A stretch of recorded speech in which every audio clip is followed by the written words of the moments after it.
तिकडे नाशिकच्या मालेगावमध्ये गॅस सिलेंडरसाठी ग्राहकांची झुंबड उडालेली आहे। मनमाडच्या इंडियन गॅस बॉटलिंग प्रकल्पाबाहेर मोठ्या प्रमाणात गर्दी झाली असल्याचं बघायला मिळत आहे।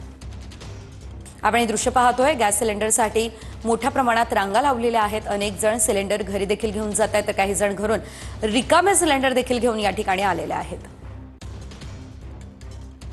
आखाती देशांमध्ये सुरू असलेल्या युद्धाचा परिणाम आता थेट भारतावर देखील होऊ लागलेला आहे। त्या पार्श्वभूमीवरती नाशिक जिल्ह्यातील आपण आता पाणेवाडी येथील एका प्रकल्पावरती, गॅसच्या प्रकल्पावरती आहोत। इथं या ठिकाणी पाणेवाडीवरती भारत पेट्रोलियमच्या मोठ्या कंपन्या या ठिकाणी आहेत। भारत पेट्रोलियम गॅसच्या देखील इंडियन ऑइल असेल, भारत पेट्रोलियम असेल, एसपी असेल, यासह विविध कंपन्यांचा साठा या ठिकाणी असतो आणि इथून पुरवठा देखील मोठ्या प्रमाणावरती केला जातो।